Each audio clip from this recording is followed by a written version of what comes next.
Assalamualaikum warahmatullahi wabarakatuh. Perkenalkan, nama saya Safira Putri Alfitriani, NIM 2315047 dari Fakultas Ekonomi dan Bisnis dari Universitas Budi Luhur. Saya akan menjelaskan materi tentang perusahaan dan strategis pemasaran kemitraan untuk membangun hubungan pelanggan. Untuk memenuhi tugas dari dosen Bapak Dr. Muhammad Mabrur Taufik, SAG, SEMM. Kali ini saya akan menjelaskan tentang materi tersebut. Ada tujuan kemampuan yang dipelajari 1 sampai tahap 3. 1. Menjelaskan rencana strategis perusahaan dengan keempat langkahnya. 2. Mendiskusikan cara mendesain portofolio bisnis dan mengembangkan strategi pertumbuhan. 3. Menjelaskan peran pemasaran dalam perencanaan strategis dan bagaimana pemasaran bekerja dengan mitranya untuk menciptakan dan memberikan nilai pelanggan. Tujuan kemampuan yang dipelajari 4 sampai 5. 4. Memaparkan elemen dan strategis dan bauran pemasaran yang digerakkan pelanggan dan kekuatan apa yang mempengaruhinya. 5. Menyebutkan fungsi-fungsi manajemen pemasaran, termasuk elemen dan rencana pemasaran, dan mendiskusikan pentingnya mengukur serta mengolah hasil investasi pemasaran. Kajian konsep 1. Dalam bab 1, kita mendefinisikan pemasaran dan menggarisbawahi langkah-langkah dalam proses pemasaran. Pada bab ini, kita meneliti rencana strategis dan perencanaan pemasaran pada organisasi dalam perusahaan secara menyeluruh. Kajian konsep 2. Kemudian kita melihat lebih dalam lagi ke strategi pemasaran dan bauran pemasaran serta meninjau ulang fungsi manajemen pemasaran yang utama, sehingga saat ini Anda mempunyai pandangan yang cukup baik dari dasar-dasar pemasaran modern. Dalam bab-bab berikutnya, kita akan mengembangkan dasar-dasar ini. Ada perencanaan strategis. Perencanaan strategis memberikan dasar bagi perencanaan lanjutan perusahaan. Kontribusi perencanaan bagi perencanaan strategis dan keseluruhan rencana. Definisi peran pemasaran dalam perusahaan. Walaupun perencanaan formal menawarkan berbagai macam keuntungan bagi perusahaan, tidak semua perusahaan menggunakannya dengan baik. Ada perencanaan strategis, pengembangan strategis. Perencanaan strategis melibatkan pengembangan strategis untuk kelangsungan hidup dan pertumbuhan jangka panjang. Hasil mencakup 4 langkah, yaitu 1. Mendefinisikan misi perusahaan secara jelas. 2. Membuat sarana dan tujuan. 3. Mendesain portofolio bisnis. 4. Mengembangkan secara fungsional. Pengertian portofolio secara etimologi. Portofolio berasal dari 2 kata, yaitu port, singkatan dari report yang berarti laporan, dan folio yang berarti penuh atau lengkap. Jadi portofolio berasal dari laporan lengkap segala aktivitas seorang yang dilakukan oleh Herman S.A. 2003 dalam Nahadi dan Kartono 2007. Secara umum, portofolio merupakan kumpulan dokumen seseorang, kelompok, lembaga, organisasi, perusahaan, atau sejenisnya yang bertujuan untuk mendokumentasikan perkembangan suatu proses dalam mencapai tujuan yang ditetapkan. Pengembangan strategis 4 langkah 1. 1. Mendefinisikan misi perusahaan secara jelas. Dimulai dengan membuat draft dari pernyataan misi secara formal. Yang harus kita ketahui adalah 1. Berorientasi pada pasar. 2. Realistis. 3. Spesifik. 4. Memotivasi. 5. Konsisten dan dengan lingkungan pemasaran. Portofolio bisnis dipandu oleh pernyataan misi dan tujuan perusahaan. Manajemen merencanakan portofolio bisnisnya, yaitu kumpulan bisnis dan produk yang membentuk perusahaan. Ada portofolio bisnis sesuai dengan saat ini dan masa depan. Portofolio hendak membuat portofolio bisnis yang paling sesuai dengan kekuatan dan kelemahan menghadapi peluang dalam lingkungannya. Untuk melakukan hal ini, perusahaan harus, yaitu 1. Menganalisis dan menyesuaikan portofolio bisnis saat ini. 2. Mengembangkan strategis pertumbuhan dan menyusut untuk menyesuaikan dengan portofolio di masa depan. Portofolio bisnis metode perencanaan, yaitu perusahaan dapat menggunakan metode perusahaan portofolio formal. Tapi banyak perusahaan saat ini merancang mendekatkan perencanaan portofolio khusus yang harus sesuai dengan situasi mereka yang khas. Ada pengembangkan strategis 4 langkah 2 sampai 4. 2. Misi ini kemudian ditransformasikan menjadi tujuan utama dan sarana pendukung secara detail untuk memadu keseluruhan perusahaan. 3. Berdasarkan tujuan dan sarana ini, kantor pusat merancang portofolio bisnis, menentukan bisnis dan produk mana yang harus menerima lebih atau lebih sedikit sumber dayanya. 4.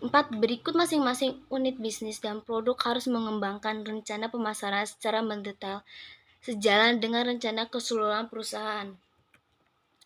Strategis pertumbuhan dan penyusutan.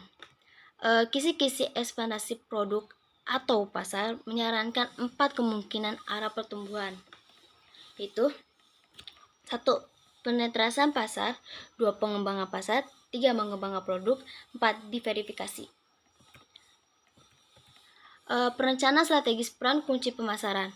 Pemasaran memegang peran kunci dalam perencanaan strategis perusahaan dengan menyediakan filosofi, konsep-konsep pemasaran, dan masukan mengenal peluang pasar yang menarik. Dalam unit bisnis individual pemasaran, merancang strategis untuk mencapai tujuan unit, membantu menjalankan secara menguntungkan. Perencanaan strategis kerjasama dalam mencapai tujuan, yaitu dalam rencana strategis departemen fungsional utama adalah ada pemasaran, keuangan, akuntansi, pembelian, operasi, sistem informasi, sumber daya manusia, dan lain-lainnya harus bekerja sama untuk mencapai tujuan strategisnya.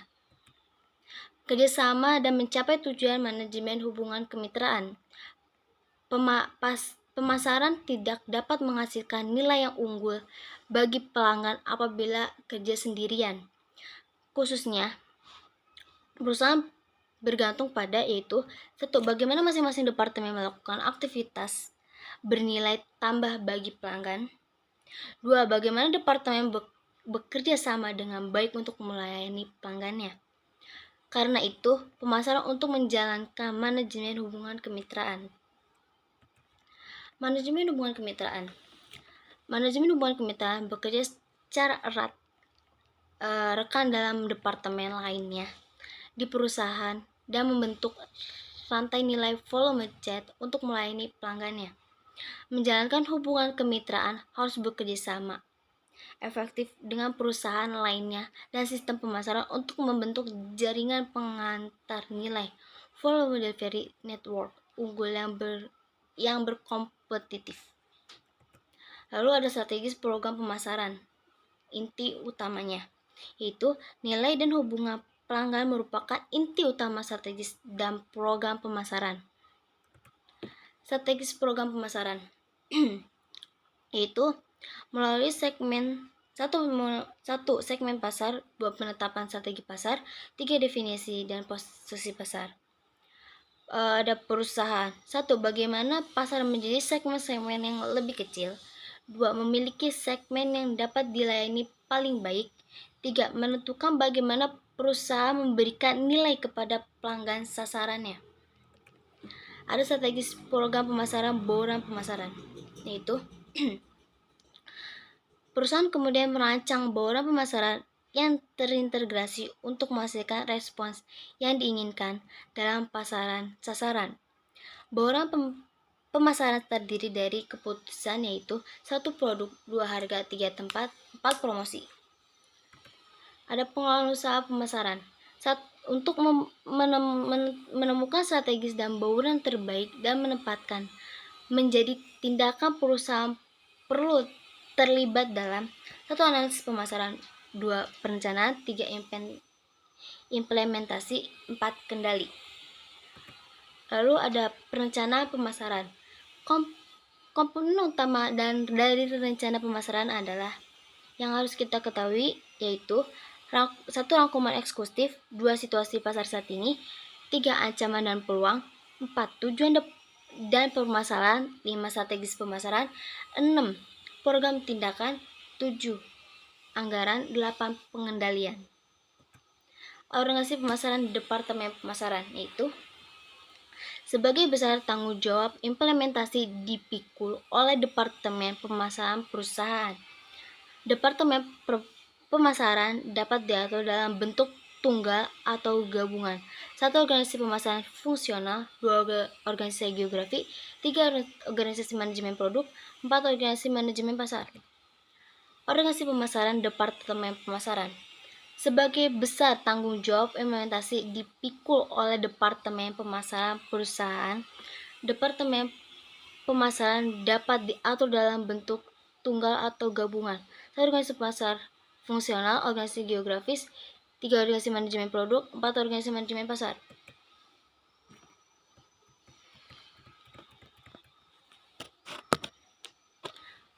Organisasi pemasaran fokus dalam era hubungan pelanggan. Dalam era hubungan pelanggan ini, semakin banyak perusahaan yang mengubah fokus organisasi mereka dari manajemen produk atau manajemen wilayah menjadi manajemen hubungan pelanggan. Pengendalian investasi pemasaran. Manajemen pemasaran harus memastikan bahwa dana pemasaran mereka tidak terbuang percuma. Saat ini pemasaran menghadapi tekanan yang semakin besar untuk memperlihatkan bahwa mereka memberikan nilai tambah sejalan dengan biaya yang mereka keluarkan. Dalam merespons pemasaran, pengembangan ukuran tingkat pengembalian investasi pemasaran yang lebih baik lagi. Pengembalian investasi pemasaran fokus pada pelanggan, yaitu semakin banyak pemasaran yang menggunakan ukur dampak pemasaran yang berfokus pada pelanggan sebagai masukan utama bagi pengembalian keputusan strategisnya. Kendali pemasaran. Organisasi pemasaran melaksanakan kendali pemasaran bagi kendali operasi maupun kendali strategis.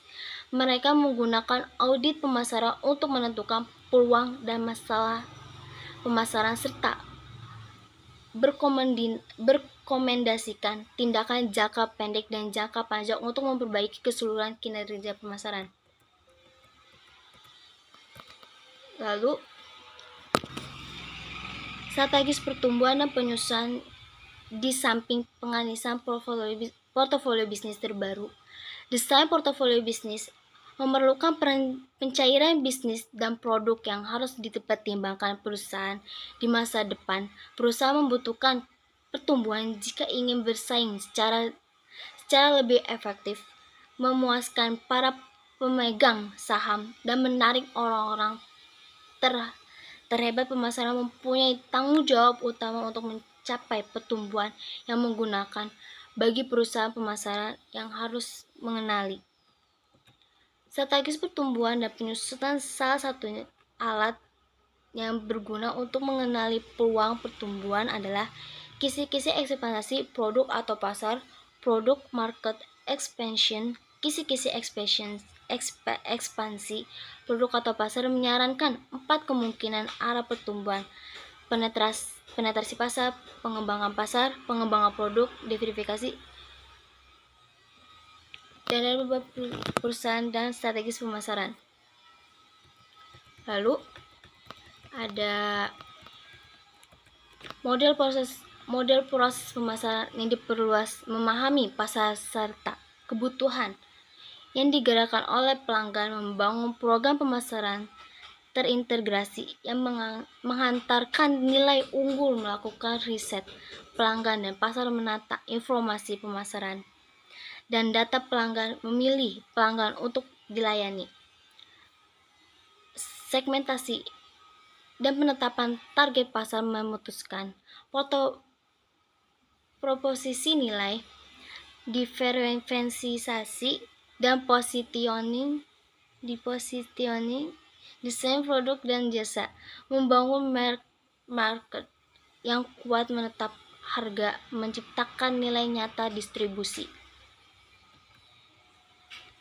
menata permintaan dan rantai pasokan, promosi, mengomunikasikan proposisi nilai, membangun hubungan yang menguntungkan, dan menciptakan kepuasan pelanggan. Manajemen hubungan pelanggan, membangun hubungan yang kuat dengan pelanggan, terpilih menciptakan nilai bagi pelanggan dan membangun hubungan pelanggan, manajemen hubungan kemitraan, membangun hubungan yang kuat dengan mitra pemasaran, menangkap nilai dari pelanggan untuk menciptakan keuntungan dan ekuitasi pelanggan, meningkatkan pasang pasar dan pasang pelanggan, menangkap nilai seumur hidup pelanggan, menciptakan pelanggan yang puas dan setia menggunakan teknologi pemasaran, menata pasar global, memastikan tanggung jawab etika dan sosial, menangkap nilai dari pelanggan tersebut. Sekian dari saya. Terima kasih. Mohon maaf bila ada kata salah. Sekian dari saya. Wassalamualaikum warahmatullahi wabarakatuh.